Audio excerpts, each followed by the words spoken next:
श्री स्वामी समर्थ महाराज की जय. श्री स्वामी समर्थ कथा भाग 3 मध्ये आपण पाहणार आहोत. एके दिवशी अक्कलकोटमध्ये एक तरुण शिष्य स्वामी समर्थांना नम्रपणे म्हणाला, स्वामी, मला सांगा, तुमचा सर्वात मोठा चमत्कार कोणता? स्वामी समर्थ हलकेसे हसले. ते म्हणाले, माणसाचे नशीब बदलणे हा चमत्कार नाही, माणसाचे मन बदलणे हा सर्वात मोठा चमत्कार आहे. दरबारात शांतता पसरली. स्वामी पुढे म्हणाले, रागीट माणूस प्रेमळ झाला, लोभी माणूस दानशूर झाला, खोटे बोलणारा सत्यवादी झाला, अहंकारी नम्र झाला. यापेक्षा मोठा चमत्कार दुसरा कोणता? इतक्यात एक तरुण पुढे आला. तो म्हणाला, स्वामी, मी पूर्वी वाईट संगतीत होतो, लोकांना फसवत होतो, पण तुमच्या सहवासामुळे मी ते सर्व सोडले. आता प्रामाणिकपणे काम करतो. स्वामी त्याच्याकडे पाहून म्हणाले, हेच खरे यश आहे. स्वतःला जिंकणारा माणूस जग जिंकतो. मग त्यांनी सर्व भक्तांना उद्देशून सांगितले, दुसऱ्याचे दोष पाहण्यात आयुष्य घालवू नका. रोज स्वतःमध्ये एक चांगला गुण वाढवा आणि एक वाईट सवय कमी करा. भक्तांनी विचारले, स्वामी, मग परमेश्वर कसा प्रसन्न होईल? स्वामी उत्तरले, जिथे दया आहे तिथे परमेश्वर आहे, जिथे सत्य आहे तिथे परमेश्वर आहे, जिथे सेवा आहे तिथे परमेश्वर आहे. हे शब्द ऐकून प्रत्येक भक्तांच्या मनात नवीन प्रकाश जागा झाला. सूर्य मावळतीकडे झुकत होता. स्वामी समर्थ शांतपणे आकाशाकडे पाहत होते. भक्तांनी त्यांच्या चरणी नतमस्तक होत एकच नामस्मरण सुरू केले, श्री स्वामी समर्थ, श्री स्वामी समर्थ. त्या संध्याकाळी अक्कलकोटमध्ये फक्त एकच संदेश घुमत होता, भक्ती म्हणजे केवळ पूजा नव्हे, भक्ती म्हणजे चांगले विचार, चांगली कर्म आणि सर्वांवर प्रेम. टिप: हा भाग स्वामी समर्थांच्या शिकवणीवर प्रेरित साहित्यिक कथारूप आहे. तो आध्यात्मिक संदेश देण्यासाठी रचलेला असून ऐतिहासिकदृष्ट्या सिद्ध घटना म्हणून मांडलेला नाही. काही दिवसांनी अक्कलकोटमध्ये एक अत्यंत गरीब व प्रामाणिक लाकूडतोड्या स्वामी समर्थांच्या दर्शनाला आला. त्याच्या चेहऱ्यावर प्रचंड थकवा होता, पण मनात श्रद्धा होती. तो म्हणाला, स्वामी, मी रोज जंगलात जाऊन लाकूड तोडतो, दिवसभर कष्ट करतो, तरी 2 वेळच्या अन्नाचीही चिंता असते. कधी कधी वाटते माझे कष्ट परमेश्वराला दिसतच नाहीत. स्वामी समर्थांनी त्याला जवळ बसवले. ते म्हणाले, तुझ्या हातावरील हे घट्टे पाहतोस का? लाकूड तोड्या म्हणाला, हो स्वामी. स्वामी म्हणाले, हेच तुझे खरे धन आहे. प्रामाणिक कष्ट करणाऱ्याच्या घामाचा प्रत्येक थेंब परमेश्वराला दिसतो. लाकूड तोड्याच्या डोळ्यात आशेचा किरण चमकला. स्वामी पुढे म्हणाले, दुसऱ्याचे धन पाहून दुःखी होऊ नकोस, स्वतःच्या कष्टावर विश्वास ठेव. प्रामाणिकपणाने मिळवलेली कोरडी भाकरी ही अमृतासारखी असते. तो नम्रपणे म्हणाला, स्वामी, मी कधीही चुकीचा मार्ग स्वीकारणार नाही. स्वामींनी त्याच्या डोक्यावर हात ठेवला आणि आशीर्वाद दिला. काही महिन्यांनी तो पुन्हा दर्शनाला आला. त्याच्या चेहऱ्यावर समाधान होते. स्वामी, मी अजूनही लाकूड तोडतो, पण आता तक्रार करत नाही. मेहनत, समाधान आणि तुमच्या नामस्मरणातच मला खरे सुख मिळाले. स्वामी समर्थ हसले आणि म्हणाले, ज्याला समाधान मिळाले त्याने जग जिंकले. मग उपस्थितीत भक्तांकडे पाहून त्यांनी सांगितले, संपत्तीचा गर्व करू नका आणि गरिबीची लाज बाळगू नका. माणसाची खरी ओळख त्याच्या चारित्र्यात असते. त्या दिवशी स्वामींच्या दरबारात बसलेल्या प्रत्येक भक्ताने एक संकल्प केला, कष्ट, प्रामाणिकपणा आणि समाधान या 3 गोष्टी आयुष्यभर जपायच्या. संध्याकाळ झाली. मंदिरातील घंटा वाजू लागल्या. भक्तांच्या मुखातून एकच जयघोष घुमू लागला, अनंतकोटी ब्रह्मांड नायक राजधिराज योगीराज अक्कलकोट निवासी श्री स्वामी समर्थ महाराज की जय. टिप: हा प्रसंग स्वामी समर्थांच्या शिकवणीवर आधारित प्रेरणादायी साहित्यिक कथन आहे. संवाद आणि तापशील संदेश स्पष्ट करण्यासाठी रचलेले आहेत. अक्कलकोटमध्ये एकदा एक तरुण आला. त्याच्या चेहऱ्यावर दुःख स्पष्ट दिसत होते. त्याने स्वामी समर्थांच्या चरणी नमस्कार केला आणि म्हणाला, स्वामी, मी रोज देवाची पूजा करतो, मंत्र म्हणतो, व्रत करतो, पण माझ्या मनाला शांती मिळत नाही. माझी भक्ती कमी पडते का? स्वामी समर्थांनी त्याला जवळ बसवले आणि विचारले, तुझ्या शेजारी राहणारा वृद्ध आजारी आहे हे तुला माहीत आहे का? तरुण म्हणाला, हो स्वामी. तू त्याची कधी चौकशी केलीस का? तरुणाने मान खाली घातली. स्वामी पुढे म्हणाले, भुकेल्याला अन्न न देता, दुःखी माणसाला आधार न देता केलेली पूजा पुरी राहते. देव फक्त मंदिरात नसतो, तो प्रत्येक जीवात आहे. हे शब्द ऐकून तरुणांच्या डोळ्यात अश्रू आले. स्वामी म्हणाले, उद्या सकाळी प्रथम मी त्या वृद्धाची सेवा करीन. त्याला औषध, अन्न आणि प्रेम दे, मग येऊन माझे दर्शन घे. दुसऱ्या दिवशी तरुणाने तसेच केले. त्याने वृद्धाची सेवा केली, त्याला अन्न दिले आणि त्याच्या तब्येतीची काळजी घेतली. त्यानंतर तो स्वामीकडे आला. स्वामी त्याच्याकडे पाहून म्हणाले, आज तुझ्या चेहऱ्यावर जी शांती दिसते ती तुला पूजेने नाही तर सेवेमुळे मिळाली आहे. उपस्थित भक्तांना उद्देशून स्वामी म्हणाले, माणसावर प्रेम करा, गरजूंची सेवा करा, कोणाच्याही डोळ्यात अश्रू येणार नाही याची काळजी घ्या. हीच माझी पूजा, हीच माझी आरती आणि हाच माझा खरा उत्सव आहे. सर्व भक्त भावविभोर झाले. प्रत्येकाच्या मनात सेवा, करुणा आणि प्रेमाची ज्योत प्रज्वलित झाली. त्या दिवशी अक्कलकोटच्या पवित्र भूमीवर पुन्हा एकदा नामघोष धुमधुमला. श्री स्वामी समर्थ, श्री स्वामी समर्थ. टिप: हा प्रसंग स्वामी समर्थांच्या शिकवणीवर प्रेरित साहित्यिक कथन आहे. त्यातील संवाद आणि घटनाक्रम नैतिक व आध्यात्मिक संदेश पोहोचण्यासाठी रचलेले आहेत. अक्कलकोटमध्ये त्या दिवशी सकाळपासून भक्तांची मोठी गर्दी होती. प्रत्येकजण आपापल्या मनातील प्रश्न घेऊन स्वामी समर्थांच्या दर्शनासाठी आला होता. इतक्यात एक लहान मुलगा आपल्या वडिलांचा हात धरून स्वामींच्या समोर आला. मुलाने निरागसपणे विचारले, स्वामी, देव कुठे राहतो? दरबारात बसलेले सर्वजण त्या प्रश्नाकडे लक्ष देऊन पाहू लागले. स्वामी समर्थांनी मुलाला जवळ घेतलं, त्याच्या डोक्यावर प्रेमाने हात ठेवला आणि म्हणाले, बाळा, तुझ्या आईने तुला जेव्हा प्रेमाने मिठी मारली तेव्हा देव तिथे होता. मुलगा आश्चर्याने ऐकत होता. स्वामी पुढे म्हणाले, तू एखाद्या भुकेल्या माणसाला अन्न देशील, एखाद्या दुःखी मित्राला धीर देशील, सत्य बोलशील, कोणाचे वाईट करणार नाहीस, तेव्हा देव तुझ्या हृदयात असेल.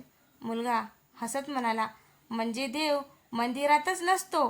स्वामी हसले, मंदिरातही असतो, पण भक्त तिथेच नाही. प्रत्येक सजीवात, प्रत्येक चांगल्या विचारात आणि प्रत्येक सत्कर्मात परमेश्वराचा वास असतो. उपस्थित भक्तांच्या डोळ्यात आनंद अश्रू आले. मुलाने स्वामींना नमस्कार केला आणि म्हणाला, आजपासून मी रोज एक तरी चांगले काम करेन. स्वामींनी त्याला आशीर्वाद देत सांगितलं, यापेक्षा मोठी पूजा दुसरी नाही. त्या दिवशी स्वामी समर्थांनी सर्व भक्तांना अंतिम संदेश दिला. दररोज स्वतःला एक प्रश्न विचारा, आज माझ्यामुळे कोणाच्या चेहऱ्यावर हसू आले? जर उत्तर हो असेल तर समजा त्या दिवशी तुमची पूजा परमेश्वरापर्यंत पोहोचली. संपूर्ण दरबारात एकच नामघोष सुरू झाला. अनंत कोटी ब्रह्मांड नायक राजाधिराज योगीराज अक्कलकोट निवासी श्री स्वामी समर्थ महाराज की जय. टिप: हा प्रसंग स्वामी समर्थांच्या शिकवणीचा भावनेवर आधारित प्रेरणादायी साहित्यिक मांडणी आहे. तो ऐतिहासिकदृष्ट्या सिद्ध घटना म्हणून सादर केलेला नाही. अक्कलकोटमध्ये एकदा संध्याकाळची वेळ होती. सूर्यास्ताच्या सोनेरी किरणांनी संपूर्ण परिसर उजळून निघाला होता. स्वामी समर्थ वडाच्या झाडाखाली शांत बसले होते. त्याच्या सभोवताली अनेक भक्त बसून नामस्मरण करत होते. तेवढ्यात एक वृद्ध साधू स्वामीच्या चरणी आला. त्याने अनेक वर्षे जंगलात तपस्या केली होती. तो म्हणाला, स्वामी, मी आयुष्यभर तप केले, उपवास केले, कठोर साधना केली, पण मला अजूनही परमेश्वराचे दर्शन झाले नाही. स्वामी समर्थ शांतपणे म्हणाले, तू परमेश्वराला शोधत होतास, पण परमेश्वराला तुझ्या जागा दिसलीस का? साधू आश्चर्यचकित झाला. तू परमेश्वराला शोधत होता, पण परमेश्वराला तुझ्यात जागा दिलीस का? साधू आश्चर्यचकित झाला. स्वामी पुढे म्हणाले, तपश्चर्या शरीराला कष्ट देते, पण प्रेम मनाला पवित्र करते. मनात अहंकार असेल तर हजारो वर्षाची साधनाही अपुरी पडते. हे ऐकून साधूच्या डोळ्यात अश्रू आले. तो म्हणाला, स्वामी, मग खरी साधना कोणती? स्वामी उत्तरले, भुकेल्याला अन्न दे, तहानलेल्या पाणी दे, दुःखी माणसाला धीर दे आणि प्रत्येक जीवात परमेश्वर पहा, ही सर्वात साधना आहे. त्या क्षणी दरबारात बसलेल्या सर्व भक्तांच्या मनात विलक्षण शांतता पसरली. स्वामी पुढे म्हणाले, मंदिरात जाऊन नमस्कार करणे चांगले आहे, पण त्याहूनही मोठे पुण्य म्हणजे कोणाचे मन न दुखवणे. सूर्य पूर्णपणे मावळला. मंदिरातील आरतीची घंटा वाजू लागली. सर्व भक्त उभे राहिले आणि एक सुरात गाऊ लागले, श्री स्वामी समर्थ, श्री स्वामी समर्थ, श्री स्वामी समर्थ, श्री स्वामी समर्थ, श्री स्वामी समर्थ. स्वामी समर्थांनी सर्वांकडे प्रेमाने पाहिले आणि आशीर्वाद देत म्हणाले, भिवू नकोस, मी तुझ्या पाठीशी आहे. हे शब्द ऐकून प्रत्येक भक्तांच्या मनातील भीती नाहीशी झाली आणि त्यांच्या अंतःकरणात श्रद्धेचा दिवा अधिक तेजाने प्रज्वलित झाला. टिप: हा भाग स्वामी समर्थांच्या शिकवणीवर प्रेरित साहित्यिक मांडणी आहे. त्याच्या उपदेशाचा भाव व्यक्त करण्यासाठी हा प्रसंग रचला आहे. तो ऐतिहासिकरित्या पडताळलेला प्रसंग असल्याचा दावा नाही. अक्कलकोटमध्ये एके दिवशी सकाळी स्वामी समर्थांच्या दर्शनासाठी एक राजा आला. त्यांच्यासोबत सैनिक, मंत्री आणि अनेक सेवक होते. राजाचा मोठा थाट होता, पण त्याच्या चेहऱ्यावर समाधान नव्हते. राजा स्वामींना नमस्कार करून म्हणाला, स्वामी, माझ्याकडे राज्य आहे, संपत्ती आहे, मान सन्मान आहे, तरी माझ्या मनाला शांती मिळत नाही. स्वामी समर्थांनी राजाकडे शांतपणे पाहिले. तेवढ्यात एक गरीब शेतकरी दर्शनासाठी आला. त्याने स्वामीच्या चरणी एक साधे फूल ठेवले आणि नमस्कार करून बाजूला जाऊन शांत बसला. स्वामींनी राजाला विचारले, तो शेतकरी पाहिलास? राजा म्हणाला, हो स्वामी. स्वामी म्हणाले, त्याच्याकडे संपत्ती नाही, पण समाधान आहे. तुझ्याकडे संपत्ती आहे, पण समाधान नाही. मग खरा श्रीमंत कोण? राजा काही बोलूच शकला नाही. स्वामी पुढे म्हणाले, सिंहासनावर बसल्याने कोणी मोठं होत नाही. लोकांच्या मनात स्थान मिळवणारा माणूसच खरा राजा असतो. राजाने नम्रपणे विचारले, स्वामी, मग मी काय करू? स्वामी उत्तरले, तुझ्या प्रजेला आपल्या कुटुंबासारखे मान, न्यायाने राज्य कर, गरिबाचे अश्रू पुस, दुर्बलाचे संरक्षण कर. तेव्हाच तुझे राज्य खऱ्या अर्थाने धन्य होईल. राजाच्या डोळ्यात पश्चातापाचे अश्रू आले. तो स्वामीच्या चरणी नतमस्तक झाला आणि म्हणाला, आजपासून माझे राज्य माझ्यासाठी नव्हे, तर माझ्या प्रजेसाठी असेल. स्वामी समर्थांनी त्याला आशीर्वाद दिला. त्या दिवशी उपस्थित भक्तांनी एक अमूल्य शिकवण घेतली. सत्ता ही सेवेसाठी असते, अहंकारासाठी नाही. संध्याकाळ होताच संपूर्ण अक्कलकोट पुन्हा एकदा नामस्मरणाने दुमदुमून गेला. अनंत कोटी ब्रह्मांड नायक राजाधिराज योगीराज अक्कलकोट निवासी श्री स्वामी समर्थ महाराज की जय. टिप: हा प्रसंग स्वामी समर्थांच्या शिकवणीवर आधारित प्रेरणादायी साहित्यिक मांडणी आहे. तो ऐतिहासिक घटना म्हणून नव्हे, तर नैतिक आणि आध्यात्मिक संदेश देण्यासाठी रचलेला आहे. एके दिवशी अक्कलकोटमध्ये स्वामी समर्थांच्या दर्शनासाठी एक तरुण आला. त्याच्या चेहऱ्यावर राग आणि अस्वस्थता स्पष्ट दिसत होती. तो स्वामीच्या चरणी बसून म्हणाला, स्वामी, माझा शत्रू मला खूप त्रास देतो. त्याचा बदला घ्यावा असे मनात सतत येते. स्वामी समर्थांनी काही क्षण डोळे मिटले. मग त्यांनी जमिनीवर पडलेला एक निखारा उचलण्यास त्या तरुणाला सांगितला. तरुण घाबरून म्हणाला, स्वामी, तो उचलला तर माझाच हात भाजेल. स्वामी मंद हसले. ते म्हणाले, बदला घेण्याची भावना हाच असा निखारा आहे. तो दुसऱ्यावर फेकण्यापूर्वी स्वतःलाच जाळतो. दरबारात पूर्ण शांतता पसरली. स्वामी पुढे म्हणाले, क्षमा करणे म्हणजे कमजोरी नाही. क्षमा करणे म्हणजे स्वतःच्या मनाला दुःखाच्या कैदेतून मुक्त करणे. तरुणांचे डोळे पाणावले. तो म्हणाला, स्वामी, आज मला समजले की मी माझ्या शत्रूपेक्षा माझ्या रागाचाच कैदी झालो होतो. स्वामी समर्थांनी त्याच्या डोक्यावर हात ठेवत आशीर्वाद दिला. रागाला प्रेमाने जिंक, द्वेषाला क्षमेने जिंक आणि असत्याला सत्याने जिंक. तेव्हाच तुझे जीवन आनंदी होईल. त्या दिवशी उपस्थित प्रत्येक भक्ताने आपल्या मनातील राग, मत्सर आणि अहंकार सोडण्याचा निश्चय केला. संध्याकाळी आरतीची वेळ झाली. घंटानाद सुरू झाला. सर्व भक्त एक सुरात म्हणू लागले, दिगंबरा दिगंबरा, श्रीपद वल्लभ दिगंबरा, श्री स्वामी समर्थ. स्वामी समर्थांनी सर्वांकडे प्रेमाने पाहिले आणि नेहमीप्रमाणे आशीर्वाद दिला. भिवू नकोस, मी तुझ्या पाठीशी आहे. त्या एका वाक्याने सर्वांच्या मनात पुन्हा आशेचा दिवा प्रज्वलित झाला. टीप: हा प्रसंग स्वामी समर्थांच्या उपदेशावर आधारित प्रेरणादायी साहित्यिक मांडणी आहे. संवाद आणि कथानक हे नैतिक संदेश पोहोचण्यासाठी रचलेले आहेत. अक्कलकोटमध्ये एके दिवशी दुपारची वेळ होती. उन्हाळ्यामुळे सर्वत्र शांतता होती.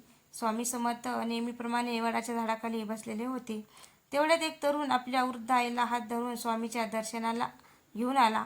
आई खूप अशक्त झाली होती. तरुण म्हणाला, स्वामी, मी रोज देवाची पूजा करतो, पण माझ्या आईची सेवा करण्यासाठी माझ्याकडे वेळ नसतो. माझी पूजा स्वीकारली जाईल का? स्वामी समर्थांनी त्या तरुणाकडे गंभीर नजरेने पाहिले. काही क्षणांनी ते म्हणाले, जिच्या पायाशी तुझे बालपण वाढले, तिची सेवा सोडून देवाची सेवा कशी पूर्ण होईल? दरबारात शांतता पसरली. स्वामी पुढे म्हणाले, आई वडिलांची सेवा हीच सर्वात मोठी तीर्थयात्रा आहे. त्यांच्या आशीर्वादातच परमेश्वराची कृपा दडलेली असते. तरुणांच्या डोळ्यात अश्रू आले. तो म्हणाला, स्वामी, माझी मोठी चूक झाली. स्वामी प्रेमाने म्हणाले, चूक मान्य करणारा माणूस आधीच अर्धा सुधारलेला असतो. आजपासून आईची मनापासून सेवा कर. त्या दिवसापासून त्या तरुणांनी आपल्या आईची सेवा सुरू केली. तिची औषधे, जेवण, विश्रांती आणि प्रत्येक गरजेची काळजी घेतली. काही महिन्यांनी तो पुन्हा अक्कलकोटला आला. त्याच्या चेहऱ्यावर विलक्षण समाधान होते. तो म्हणाला, स्वामी, आईच्या सेवेत मला जे सुख मिळाले ते मला कुठल्याही तीर्थयात्रेत मिळालेले नव्हते. स्वामी समर्थ मंद स्मित करत म्हणाले, जिथं प्रेम आहे, सेवा आहे आणि कृतज्ञता आहे, तिथेच परमेश्वराचा वास आहे.